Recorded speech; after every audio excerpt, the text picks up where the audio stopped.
மகிழ்ச்சியோடும் நடைபெறக்கூடிய இந்த யூனியன் பேங்க் ஆஃப் இந்தியா பிற்படுத்தப்பட்ட வகுப்பு பணியாளர் நலசங்கம் அதனுடைய 13வது மாநில மாநாடு, அதேபோல் 31வது ஆண்டு இங்கே சிறப்பான இந்த நிகழ்ச்சி என சொல்லக்கூடிய இந்த வாய்ப்பில் இந்த நிகழ்ச்சிக்கு தலைமை தாங்கி சிறப்பாக இந்த அமைப்பை இந்தியாவிலேயே பிற்படுத்தப்பட்ட சமுதாயத்துக்கான யூனியன் வங்கியினுடைய அமைப்பு தான் வழிகாட்டி அமைப்பு என்று சொல்லக்கூடிய ஒரு ஆற்றலை, ஆளுமையை, தனி சிறப்பை உருவாக்கியவர் நம்முடைய மாநாட்டு தலைவர், அருமை தோழர், சமூக நீதி போராளியாக என்றைக்கும் களத்தில் நின்று கொண்டு இந்தியா முழுவதையும் சமூக நீதியை விதைத்து கொண்டிருக்கக்கூடிய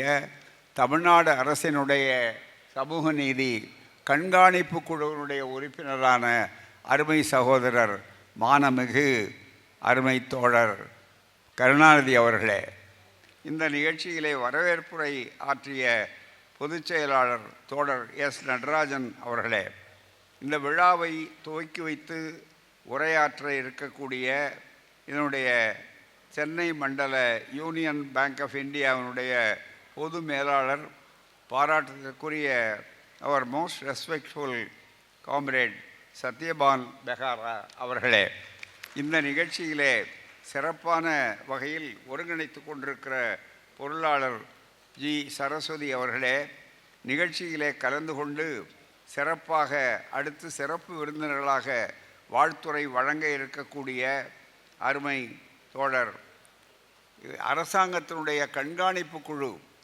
ஒதுக்கப்பட்ட சமுதாய மக்களுக்குரிய பங்களிப்புகள் அரசியல் துறையில் இருக்கின்றனவா என்று அந்த துறையில் ஒரு உறுப்பினராக இருந்து சிறப்பாக அந்த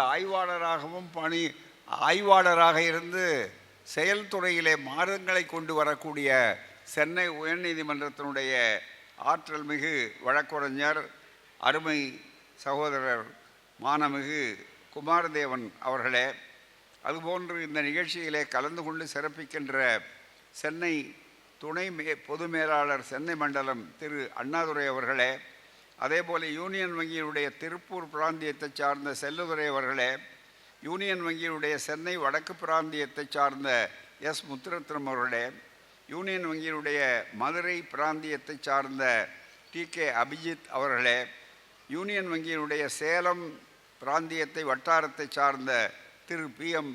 செந்தில்குமார் அவர்களே, யூனியன் வங்கியினுடைய திருநெல்வேலி வட்டாரத்தை சார்ந்த திரு ஐ.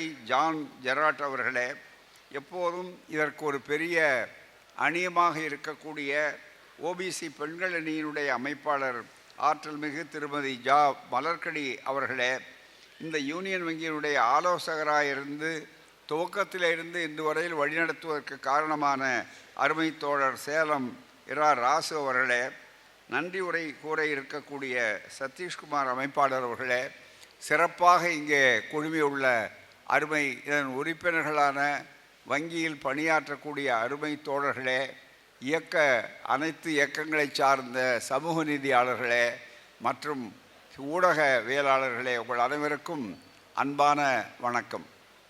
இங்கே 31 ஆண்டுகள், அதற்கு முன்னாலே 30 ஆண்டுகளுக்கு முன்னாலே எந்த ஈரோட்டிலே இது முதல் ஆண்டாக துவக்கப்பெற்றதோ அந்த ஈரோட்டு மண்ணிலேயே இப்போது 31வது ஆண்டிலேயும் நான் கலந்து கொள்வதற்கு உங்களோடு இருக்கிறேன். அதே கொள்கைக்காக பாடுபட இருக்கிறேன் என்ற வாய்ப்பை இன்றைக்கு நீங்கள் எனக்கு வழங்கி இருக்கிறீர்கள். உங்களுடைய நான் ஒரு தொண்டனுக்கு தொண்டன், தோழனுக்கு தோழன். அந்த வகையில் இங்கே என்னை அழைத்த போது உரிமையோடும் உறவோடும் ஒப்புக்கொண்டேன். காரணம், இந்த அமைப்பு எங்களுடைய உழைப்பால் பயன்பெற்றிருக்கிற அமைப்பு என்று சொல்ல மாட்டேன், எங்களுடைய உழைப்பை மெருகேற்றி கொண்டிருக்கிற ஒரு அமைப்பு என்று சொல்லலாம். எங்களுடைய உழைப்பு தொடர்கிறது என்றால் உங்களை பார்க்கும்போது எங்களுக்கு களைப்பு சோர்வு எல்லாம் வருவதில்லை. காரணம், அந்த மண்டல் கமிஷன் காரணமாக தந்தை பெரியாரவருடைய சமூக நீதி காரணமாக, அந்த சமூக நீதி தத்துவத்துக்காகவே ஒரு 110 ஆண்டுகளுக்கு முன்னாலே பிறந்த நீதி கட்சி காலம், திராவிடர் ஆட்சி காலம் முதற்கொண்டு இன்றைக்கு மண்டல் கமிஷன் அமுலாகி இன்னும் பெற்றவைகளை விட பெற வேண்டியவைகள் அதிகம் என்று சொல்லக்கூடிய ஒரு காலகட்டத்தில் இன்றைக்கு நாம் இருக்கிற இந்த நிலையிலே கூட உங்களை போன்றவர்கள் நன்றி உணர்ச்சியோடு இங்கே அமைப்பை பலப்படுத்தி கொண்டு வருகிறீர்கள். எத்தனையோ வங்கிகள் நாட்டுடைமையாக்கப்பட்ட வங்கிகள் இருக்கின்றன. இன்னும் நாட்டுடைமை இப்போது ஏற்படுகிற ஒரு கவலையே நமக்கு என்ன என்று சொன்னால், எங்களை போன்றவர்கள் எப்போதும் பாராட்டை விரும்பக்கூடியவர்கள் அல்ல. ஈரோட்டுக்கு போனவர்கள் பாராட்டை எதிர்பார்க்க மாட்டார்கள். அப்படிப்பட்ட ஒரு சூழ்நிலையிலே ஏன் அழைத்த போதெல்லாம் வருகிறேன் என்றால், இன்னும் களமாட வேண்டிய இடம் நிறைய இருக்கிறது.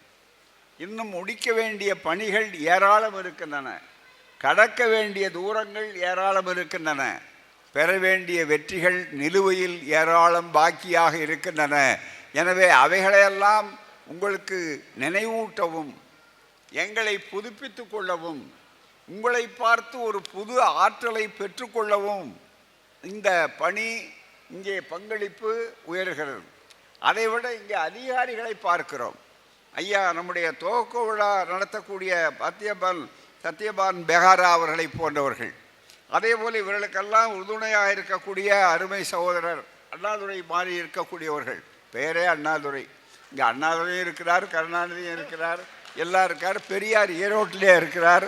ஆகவே இது ரொம்ப விசித்திரமான ஒரு மிகப்பெரிய அளவிற்கு இருக்கிறது. மிக முக்கியமாக வீரமணியும் சேர்ந்திருக்கிறார் உங்களோடு. அதனால் தான் எங்கே இவர்கள் எல்லாம் இருக்கிறார்களோ அங்கே வீரமணி இருப்பது இயல்பு தான். அது ஒன்றும் பெரிய புதுமை கிடையாது, போராமே.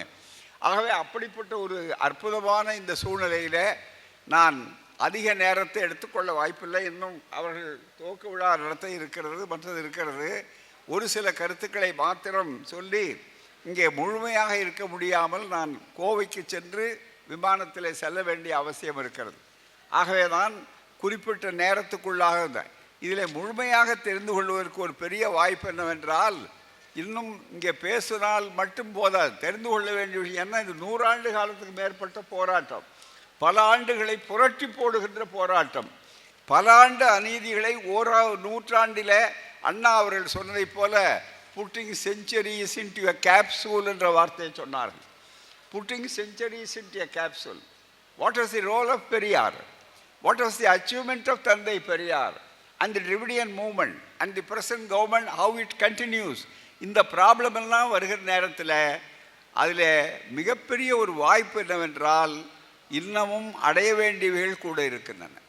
ஆகவே அதற்கு உற்சாகமாக இங்கே இருக்கிறீர்கள். மிக முக்கியமாக அதிலும் குறிப்பாக நமது மகளிரை பார்க்கும்போது இன்னும் அதிகமான உற்சாகம் இருக்கிறது.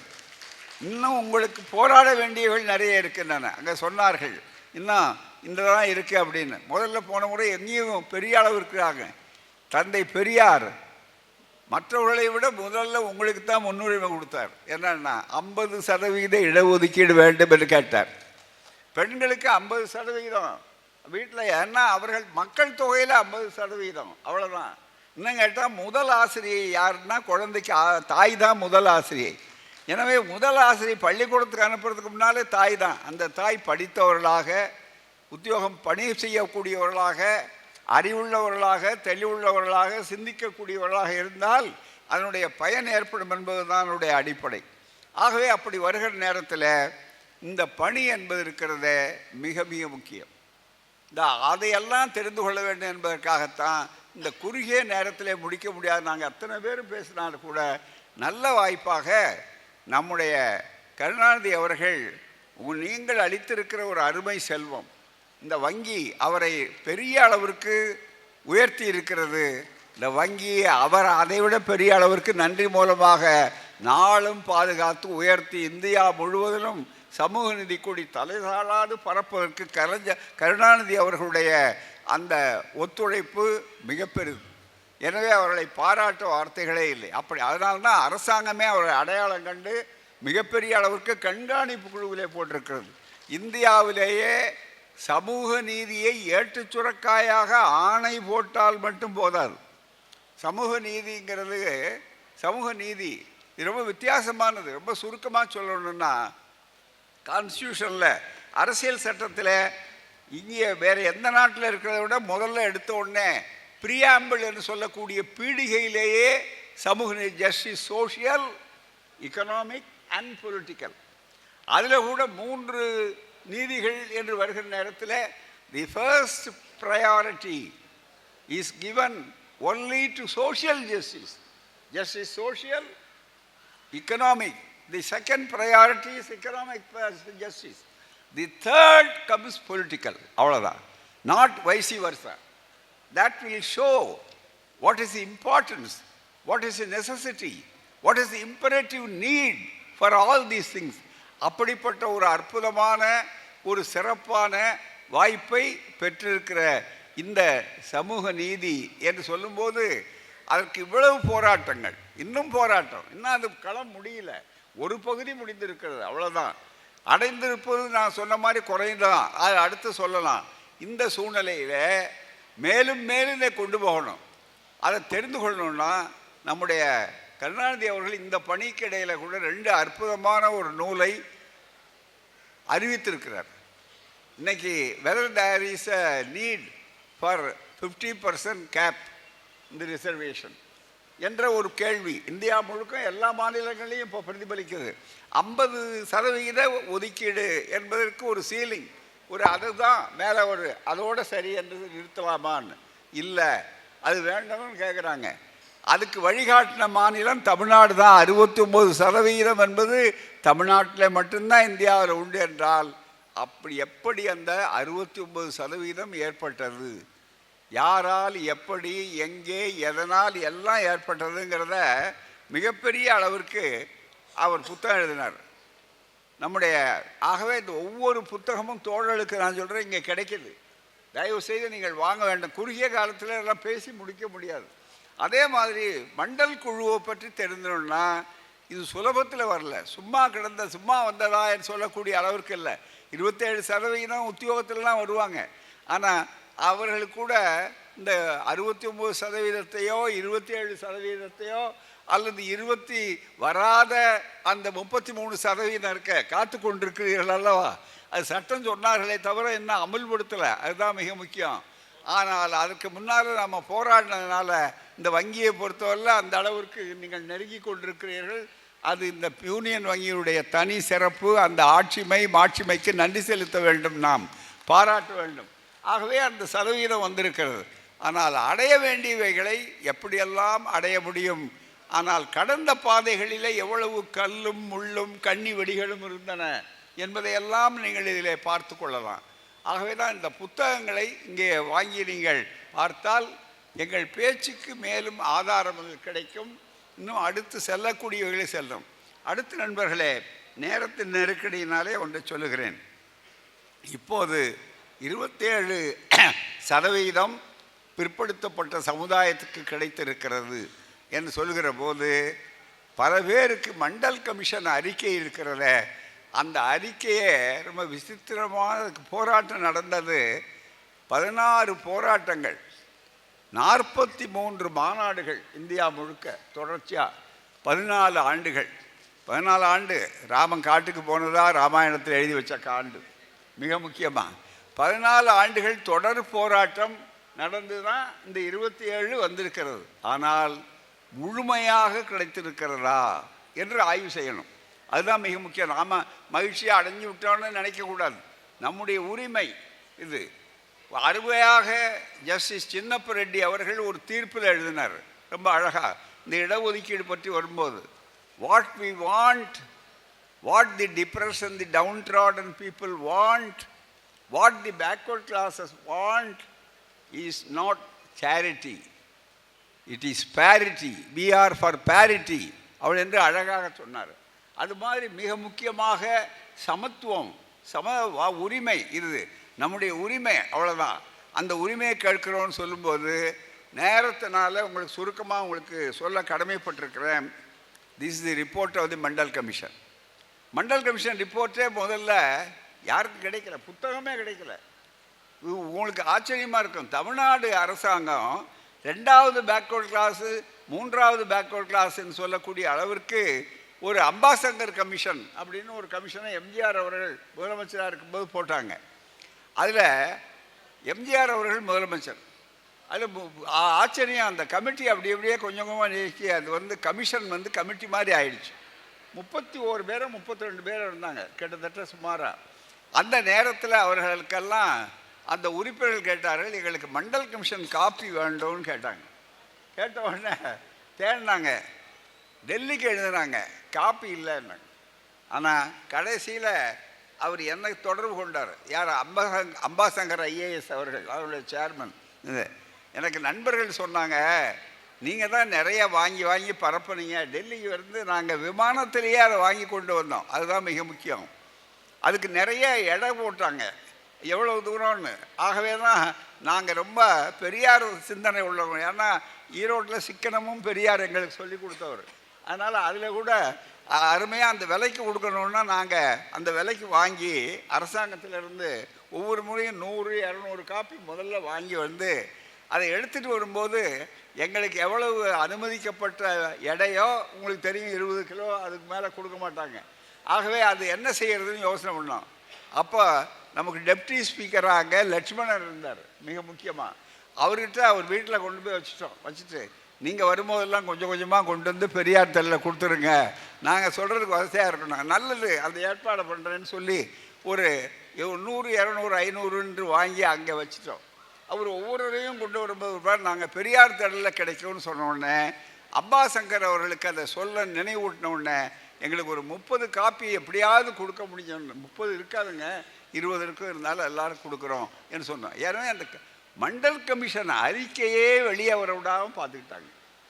எனவே போராட்டமே எப்படின்னா, இந்த மண்டல் கமிஷன் நடந்த போராட்டத்தில் to publish the Mandal commission and implement the Mandal commission, அதுதான் மிக முக்கியம்.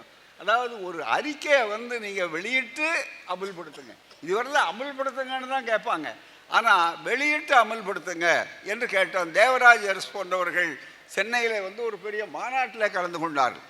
அதில் பாக்கி இருக்கிறதுல இது கடைசி ரெக்கமெண்டேஷன்ஸ். இந்த சாப்டர் பல பேர் படிச்சிருக்க மாட்டாங்க, ஏன்னா நம்ம தோழர்கள் பூரா இது கிடைக்காது மிகப்பெரிய அளவிற்கு. ஆகவே இதுக்கே ஒரு தனி ஒர்க் ஷாப் நம்முடைய கருணாநிதி அவர்கள் மகாபலிபுரத்தில், மாமல்லபுரத்தில் ஒரு அற்புதமான இந்த பட்டறை நடத்தினார். அது மாதிரி மீண்டும் நடத்தணும் மிக முக்கியமாக. அப்படி வருகிற நேரத்தில் நண்பர்களே, ஒன்றே இது அறிவார்ந்த அரங்கம். நேரத்தின் நெருக்கடியை கருத்தி வேகமாக சொல்கிறேன்.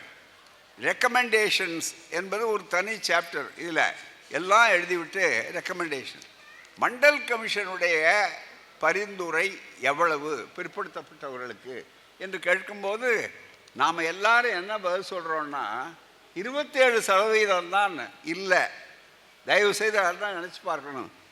அது நடைமுறைக்கு உகந்த அவர் கொடுத்த ஒரு சலுகை மாதிரி குறைத்து கொண்ட அளவு தான் 27%.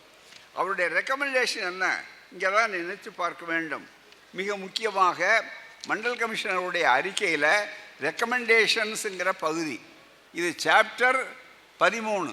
இது இந்த மாநாடும் 13வது மாநாடு. 13 திருப்பி போட்டால் 31, அதுதான் மிக முக்கியம் எல்லாமே.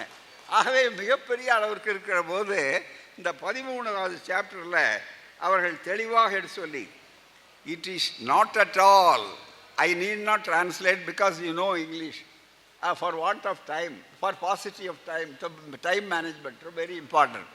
So it is not at all, I am reading from the para 13.4. It is not at all our contention that by offering a few thousand jobs to the OBC candidates, we shall be able to make the 52% of the Indian population as forward. அதனால் 27% கொடுத்தா 52% இருக்கக்கூடிய பிற்படுத்தப்பட்டவர்கள், அன்னைக்கு 52%, இன்றைக்கி மக்கள் தொகை பெரிய இருக்குது, கணக்கு போட்டு பார்க்கலாம். ஆகவே தான் அந்த 52% பற்றி சொல்லுகிற போது சொல்லிவிட்டு சொல்லுகிறார், பரிந்துரை என்னவென்று சொன்னால் மிக முக்கியமாக இந்த 52% தான் என்னுடைய ஸ்டேட்ஸ், 52% தான் அவருடைய பரிந்துரை. பேக்வர்ட் கிளாஸுக்கு எவ்வளோ கொடுக்கணும்னா எப்படி எஸ்சி எஸ்டி என்பதில் ப்ரப்போர்ஷனேட்டாக இருந்ததோ அதே போலத்தான் பிற்படுத்தப்பட்டவர்களுக்கு கணக்கெடுத்தபடி மண்டல் கமிஷனுடைய அறிக்கைப்படி 52%. ஆனால் 52% ஏன் நாம் பரிந்துரை செய்தாலும் நடைமுறைக்கு இப்போது கொண்டு வருவதற்கு 27% கொடுத்தால் முதல் கட்டத்தில் வெற்றி அடையலாம் என்று அவர் பிராக்டிக்கலாக நடைமுறைக்கு உகந்ததை எடுத்து சொன்னார். காரணம் என்னன்னா 50%க்கு மேலே போகக்கூடாதுன்னு உச்சநீதிமன்றத்தில் ஒரு ஒபிட்டர் டிக்டா, அவ்வளோதான். அது ஒரு தனி தீர்ப்பு கூட கிடையாது பாலாஜி என்ற ஒரு வழக்கில். ஆனால் அதையே என்ன பண்ணிட்டாங்க, மிகப்பெரிய அளவில் அன்றைக்கு கொண்டு வரக்கூடிய வாய்ப்பை உருவாக்கினார். எனவே தான் அந்த வாய்ப்பை உடனே பயன்படுத்தினார். எல்லாரையும் கலந்தார். எங்களை மாதிரி இருக்கக்கூடியவர்களுக்கெல்லாம் மண்டல் அவர்கள், மண்டல் குழுவில் இருக்கக்கூடியவர்கள் எல்லோரும் கலந்தார்கள். கலந்த நேரத்தில் முதல்ல இப்போ what we want is to open an account. கதவே திறக்கலை. கதவு முதல்ல கொஞ்சம் திறக்கணும். கதவு திறந்தால் போதும். முதல்ல எவ்வளோ அகலமாக எடுத்த உடனே முழுமையாக திறக்கணும்னு இல்லை, கொஞ்சம் மூடப்பட்ட கதவுகள். ஏன்னு கேட்டால் அந்த கதவுகள் இருக்க அது மூடப்பட்டதுங்கிறது ரொம்ப காலமாக நமக்கு மட்டும் இல்லை, கடவுள்களுக்கே மூடப்பட்டது. அதுதான் மிக முக்கியம். நீங்கள் யோசனை பண்ணி பாருங்கள். பைபிளில் கூட என்ன வாசகங்கள் சிறப்பாக அடிக்கடி உங்களுக்கு எல்லாரும் சொல்லக்கூடிய ஒரு வாய்ப்பு இருக்குது. பூராமே என்னென்னா, தட்டுங்கள் திறக்கப்படும் அப்படின்னா என்னத்தை மூடி வச்சுருக்காங்கன்னு அர்த்தம். திறக்கிறதுல போய் திறந்ததில் போய் யாரும் தட்டிகிட்டு இருக்க மாட்டாங்க. மூடி இருக்க கதவுல தான் தட்டுங்கள் திறக்கப்படும், கேளுங்கள் கொடுக்கப்படும்னாரு. இங்கே கேட்டும் கொடுக்கல. அதுதான் மிக முக்கியம். போராடுங்கள் பிறகு கதவு திறக்கும், அதுதான் மிக முக்கியம். அப்படி வரும்போது பெரியார் சொன்னார், தட்டி தட்டி பார்த்துட்டேன், இனிமேல் அந்த கதவை உடைக்கிறதுக்கு தயாரானேன், அதுக்கும் கூட தயாரானேன்னு சொன்ன ஒருபாடு தான் அந்த கதவு திறந்தது. அந்த சூழ்நிலை வந்ததுனால, மண்டல் கமிஷன் வந்ததுனால நாங்கள் என்ன சொன்னோம், மண்டல இடத்துல முதல்ல கணக்கு தரங்க, எவ்வளோ அதிகம் நமக்கு வேண்டாம். அப்போ 50% போய் 52 வேணும்னு கேட்டு அது உச்சநீதிமன்றம் போய் போராட்டமே இருந்தால் செயல் வராது. ஆகவே நான் 27% பாதி கொடுங்க, முதல்ல கதவு திறக்கட்டும் பூரா, அப்புறம் பார்த்துக்கலாம் என்று சொன்ன உடனே அந்த 27% எடுத்தார். எப்படி 27%? ஏற்கனவே நம்முடைய ஷெட்யூல் காஸ்ட், ஷெட்யூல் ட்ரைப் என்ற நம்ம சகோதரர்கள் காலங்காலமாக ஒடுக்கப்பட்டு அடக்கப்பட்டு இன்னும் கீழே இருந்தவர்கள், அவர்களுக்கு உரிய உரிமை இருக்குது, அது பாதுகாக்கப்பட வேண்டிய உரிமை, அவர்களுக்கு முன்னுரிமை கொடுக்கணும். 2 பேருக்கும் நமக்கு கிளாஷ் கிடையாது, 2 பேருக்கும் முரண்பட்ட நிலை கிடையாது, ஒன்றுபட்ட சூழல். அப்படி வருகிற நேரத்தில் அது ரொம்ப மிக முக்கியம். அப்படி வருகிற நேரத்தில் அவர்களுக்கு 15 + 7.5, அதாவது 15% எஸ்சி, 7.5 ஒன்றிய அரசாங்கம், மத்திய அரசாங்கம், யூனியன் அரசாங்கம். அந்த அடிப்படையில் 22.5 என்று போகும்போது 22, 23, 50ல் 23 கழிச்சா 27. How did this 27 was arrived at என்ற வார்த்தை வந்தால் இப்படி தான். 27ங்கிறது 52% பரிந்துரையாக இருந்தாலும் 27க்கு ஒப்புக்கொள்ளப்பட்டு வந்தது. ஆனால் அது நடைமுறையில் வந்ததா? இல்லை. கிளாஸ் 1ல் 27% உண்டா? கிடையாது. கிளாஸ் 2ல் 27% உண்டா? கிடையாது. கிளாஸ் 3ல் 27% உண்டா? கிடையாது. கிளாஸ் 4ல் அது வந்துருக்கு. ஏன்னா அந்த கிளாஸ் 4க்கு ஆள் வரமாட்டாங்க. அது பூரா அதெல்லாம் அடித்தளத்துக்கு எங்கள் சகோதரர்கள் பாடுபட்டு சேத்துல காலை வச்சு பலத்தில் கையை வச்சு எடுத்துக்கொள்ளக்கூடிய வேலைகள் அவைகளெல்லாம் அதுக்கு வந்தாங்க. இதுதான் யதார்த்தம். மீதி என்னாச்சு? 27% அமலாக்குறதுக்கு நம்முடைய விபி சிங், காலங்காலமாக நாம் நன்றி செலுத்த வேண்டிய சமூக நீதி புரட்சியாளர், சமூக நீதியாளர் விபி சிங் அவர்கள். அந்த விபி சிங் அவர் ஒரு ஆட்சியே எழுந்தார். I am prepared to sacrifice even 100 times the prime ministership of the country என்று சொன்னார் அவர். நான் பலமுறை அந்த பிரதமர் பதவி இழப்பதற்கு தயாராக இருக்கிறேன்னு சொன்னார். காரணம், மண்டல் வந்த உடனே கமண்டலை காட்டி மண்டலை அவர்கள் அந்த ஆட்சியை கவிழ்த்தார்கள் மிகப்பெரிய அளவுக்கு. அதையெல்லாம் தாண்டி தான் அப்புறம் எதிர்ப்பு வந்தது. அப்புறம் 9 judges பெஞ்சுன்னு சொல்லக்கூடிய சஹானி வழக்கு வந்தது, எல்லாம் வந்தது. ஆனால் அதுக்கு பிறகு செல்லும் என்று வந்த ஒருபாடு கூட நடைமுறையில் நாமெல்லாம் நினச்சோம் 27% வந்துடுச்சு, வேலை வாய்ப்பில் இல்லை. என்ன நடந்தது என்று சொன்னால் நண்பர்களே, மிக முக்கியமாக கவனிக்க வேண்டிய கொடுமையான ஒரு செய்தி, வெறும் 11% 12% ஐஏஎஸ், ஐபிஎஸ், ஐஎஃப்எஸ் மற்றும் ரெக்ரூட்மெண்ட் என்று சொல்லக்கூடிய வகையிலெல்லாம் வந்தது. அது தகவலே தெரில, யாருக்கு போகும்? இது கேரி ஃபார்வர்ட் என்று சொல்லக்கூடிய அளவிற்கு இந்த உத்தியோகம் பூரா ஓப்பன் காம்படிஷனில் போகும். அப்படின்னா முன்னேறிய ஜாதிக்காரர்கள் பழைய நிலைக்கு மறுபடியும் ஒரு பக்கம் கொடுக்குற மாதிரி காட்சி, இன்னொரு பக்கம் காணாமல் போகக்கூடிய ஒரு அபாயம். இதுதான் இது அந்த 27. அடுத்தபடியாக என்னென்ன பரிந்துரைகள் செய்தார்கள் அதுதான் மிக முக்கியம். அந்த நேரத்தில் தான் தமிழ்நாட்டில் 69%, இன்றைக்கி 50 தாண்டி அங்கே 63% வந்து கொண்டிருக்கிற கட்டத்தில் உடனே நாங்கள் சொன்னோம், இங்கே தமிழ்நாட்டில் மட்டும்தான் அந்த 50க்கு மேலே இருந்தது. அதுக்கு 9வது அட்டவணை பாதுகாப்பு, 9th ஷெட்யூல் ப்ரொடெக்ஷன் என்பது இருந்தது மிக முக்கியமாக. அப்போ அவர்களுடைய எங்களை கலந்தாங்க, பல பேருடைய கருத்துக்கள் கேட்டாங்க.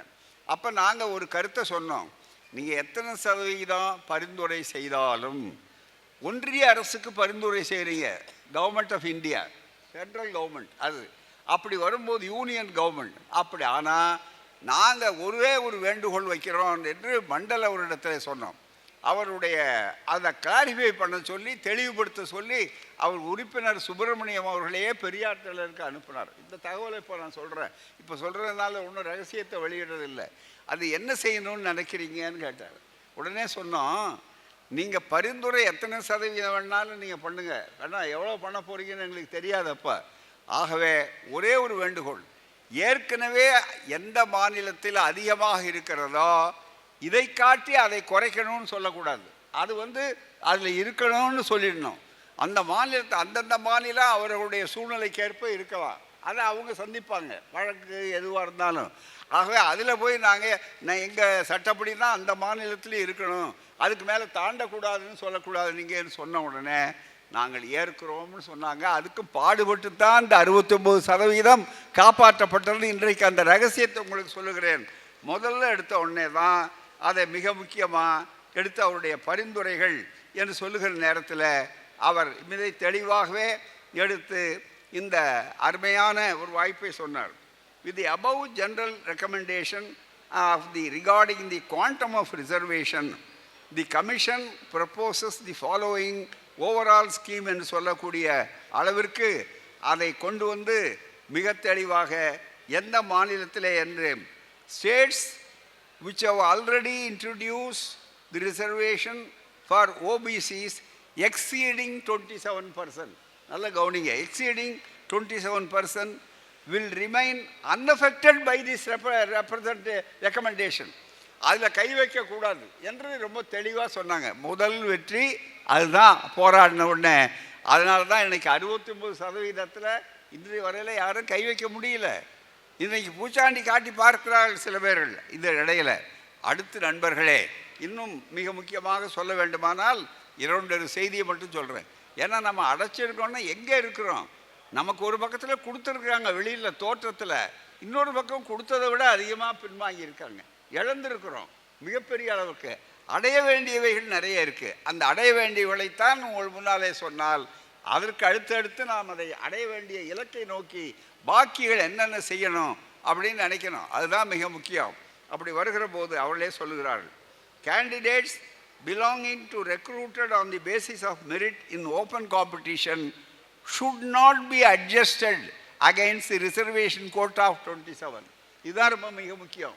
ரிசர்வேஷனில் எடுக்கிறவங்களை 27 கொண்டு போய் ஓப்பன் காம்படிஷன் இருக்குது பாருங்கள், திறந்த போட்டி, பொது போட்டி, அதில் முதல்ல வச்சுவிட்டு அவரை இதில் வர்றவனெல்லாம் திறமை அடிப்படையில் வர்றாங்க. அதில் வந்த உடனே அவங்கள 27 அவங்க 10 பேர் வந்திருக்காங்க, அதனால் 27 கொடுக்க வேண்டிய அவசியம் இல்லைன்னு சொல்லி பறித்து கொண்டிருக்கிறார். நடந்து கொண்டிருக்கிறது இந்த போராட்டம். அது ஒரு பக்கத்தில். அந்த மண்டல் கமிஷன் பரிந்துரையை ஒரு பக்கம் தூக்கி போட்டாங்க. ஆனால் யூனியன் அரசாங்கத்தில் இது நடந்து கொண்டிருக்கிறது. அடுத்தது, தி above reservation should also be made applicable to promotion quota at all levels. அதாவது இது அப்பாயின்மெண்ட் இன்க்ளூட்ஸ் தி ப்ரமோஷன் ஆல்சோ. அதுதான் உச்சநீதிமன்றத்தினுடைய தீர்ப்பு. ஆகவே தான் நீங்கள் ஒரு முறை அப்பாயின்மெண்ட் பண்ணால் அதுக்கு எப்படி ரிசர்வேஷனோ அதே போல் ப்ரமோஷன்லேயும் அந்த ரிசர்வேஷன் உண்டுங்கிறது தான் மண்டல் கமிஷனுடைய பரிந்துரை. மிக முக்கியமானது. ரெண்டாவது, reserved quota remaining unfilled should be carried forward for a period of 3 years and deserved further. அதுதான் 3 de-reserved further. அதாவது 3 ஆண்டுகள் வரையில் காத்திருக்கணும். வர்றாங்களா கேரி ஃபார்வர்டில் 3 ஆண்டுக்கு பிறகு வரலன்னா அது நீங்கள் ஓப்பன் காம்படிஷனில் டீரிசர்வ் பண்ணிக்கலாம் பூரா என்பது இப்போ நடைமுறையில் அது இல்லை. இதெல்லாம் நமக்கு மேலெழுந்த வாரியாக மண்டல் கமிஷன் பரிந்துரை யாரும் படிக்கலை, அதை போட்டு மிதிச்சிட்டாங்க, அது கீழே போச்சு. மிக முக்கியமாக நாம் அடைந்திருக்கிறது வெறும் 27%, 27% வெற்றி என்று நாம் கொண்டாடி கொண்டிருக்க வேண்டியதை விட அடைய வேண்டியது இருக்கு. அதுக்கு அடுத்த முக்கியமானது reservation in the upper age limit. Directed recruitment should be extended to the candidates of the OBC in the same manner as done in the case of SCs and STs. A roster system of each category of posts should be adopted by the concerned authorities in the same manner as presently done in respect of SC and ST candidates. அது மாதிரி இப்படி வரிசையாக சொல்லிவிட்டு அதை விட ரொம்ப மிக முக்கியமாக என்ன சொன்னாங்க, இந்த பகுதி ரொம்ப மிக முக்கியம்.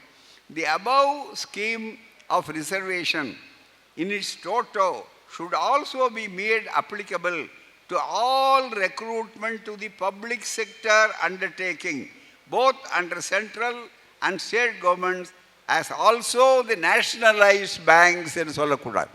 வங்கிகள் தேசியமயமாக்கப்பட்ட வங்கிகள், மத்திய அரசில் இருக்கிற எல்லா துறையிலையும் இது வர வேண்டும். ப்ரைவேட் செக்டர் சென்ட்ரல் ஸ்டேட்டில் இப்போ பப்ளிக் செக்டரில் வரணும் அதாங்க. இப்போ அதனால் அது எப்படி எடுக்கிறாங்கன்னு சொன்னால் பப்ளிக் செக்டரெல்லாம் ப்ரைவேட் செக்டராக மாறிட்டு இருக்கு. அதுதான் மிக முக்கியம். நான் இதை ஒரு அரசியல் மேடையாக ஆக்கல, அது வேறு இடங்கள் இருக்குது, வெளியே சொல்லுவது உங்களுக்கு தெரியும், விவரமடைந்தவர்கள். இப்போ எல்லாமே இப்போ பாதுகாப்பே என்னென்னா, இன்றைக்கு நாங்கள் எல்லாம் இந்த அமைப்பு இருக்கிறது காரணமே என்னென்னா தேசியமயமாக்கப்பட்டதுனால தான் வங்கியில் இங்கே பிற்படுத்தப்பட்டவர்களுக்கு SC ST அமைப்பு இருக்குது. நீங்கள் தனியார் துறையாக இது ஆக்கப்பட்டால், நாளைக்கு மாற்றப்பட்டால் பிரைவேட் செக்டர் ஆனால் இந்த அமைப்புகளே இருக்காது, அமைப்புகள் இருக்க வேண்டிய அளவிற்கு ஆளே இருக்காது. அந்த முதலாளிகள் என்ன நினைக்கிறாங்களோ அவர்களுடைய விருப்பப்படி தான் நடக்குங்கிற மிகப்பெரிய ஆபத்து. தி Damocles sword is hanging on our head. This is a very gross danger. அதனால் நாம் காம்ப்ளசண்ட்டாக இருக்க முடியாது. We need not have the sense of complacency. That is more important. ஆகவே நான் அடுத்தது என்னென்னா, மிக all private sector undertakings which have received the financial assistance from the government one form or other should also be obliged to recruit personnel on the aforesaid basis. எனவே மிக முக்கியமாக இந்த மாநாட்டின் வாயிலாக ஒரு மிக முக்கியமான ஒரு அறிவிப்பை நாங்கள் எங்களுடைய இயக்கத்தின் சார்பாக வெளியிடுகிறோம். இந்த வாய்ப்பை பயன்படுத்தி என்னென்னா, அடுத்த கட்ட போராட்டம் எங்களுக்கு என்னென்னா, தனியார் துறையிலும் இடஒதுக்கீடு வேண்டும் என்பதை அகில இந்திய அளவிலே கொண்டு போய் சேர்க்க போகிறோம். தனியார் துறையில் அதுதான் எந்த துறை, நீங்கள் உடனே பப்ளிக் செக்டரை ப்ரைவேட் செக்டர் ஆகிட்டால் ஒரே நோக்கம், முதலாளிகள் அங்கே வருகிறார்கள் தான் பல பேர் சொல்லி கொண்டிருப்பாங்க. அங்கே வர்றாரு, அதானி வர்றாரா, அம்பானி வர்றாரு, இன்னும் டாட்டா வர்றாரு. அந்த தனிப்பட்ட முதலாளிகளை பற்றி நான் பேச விரும்பலை. முதலாளிகளுக்கு அவங்களுக்கு நிறைய அளவிற்கு கோடிக்கணக்கான ரூபாய் போகுதுங்கிறத மட்டும்தான் சொல்கிறாங்க. அதில் மறைந்திருக்கிற மிகப்பெரிய ஆபத்து என்னென்னா, புதைக்கப்பட்டிருக்கிற கண்ணிவெடி என்னென்னா, இடஒதுக்கீடு தனியார் துறையில் கிடையாது. இடஒதுக்கீடு இருந்தால் தனியார் துறையில் எப்படிங்க இடஒதுக்கீடு கொடுக்க முடியும் அப்படின்னு கேட்குறாங்க ரொம்ப பேர் பூராமல். தனியார் துறையில் எப்படி கொடுக்க முடியும்? அமெரிக்காவை பாருங்கள், எதை எடுத்தாலும் அமெரிக்கான்னு சொல்கிறீங்களே, அமெரிக்காவில் அஃபர்மேட்டிவ் லாஸ் என்று சொல்லக்கூடிய இடஒதுக்கீடு பூராமே மிகப்பெரிய அளவுக்கு, அங்கே பெரிய பெரிய பொறுப்பாளர்கள், வெளியுறவுத்துறை அமைச்சர்களாக வந்தவங்கள்லாம் கருப்பர்கள் வெள்ளையர்கள் என்ற பேதம் இருந்தாலும் அவர்களுக்கு எல்லாம் வாய்ப்புகளை கொடுத்திருப்பது அஃபர்மேட்டிவ் ஆக்ஷன் என்ற இடஒதுக்கீடு தான். எனவே ப்ரைவேட் செக்டர்லேயும் அங்கே கொடுக்கலான்னு வந்தாச்சு. ஆகவே தான் நண்பர்களே, இந்த வாய்ப்பை உருவாக்க வேண்டும். அதற்கு அடுத்து சொன்னார்கள், all universities and affiliated colleges should also be covered by the scheme of reservation என்று. பல்கலைக்கழகங்கள் அதே போல் மற்ற கல்வி அமைப்புகள் எல்லாத்துலேயும் வரணும் 27%. இதுக்கெல்லாம் போராடி தான் முதல்ல வேலைவாய்ப்பை மட்டும்தான் முதல் கட்டமாக கொடுக்க முடிந்தது விபி சிங் அவர்களால்.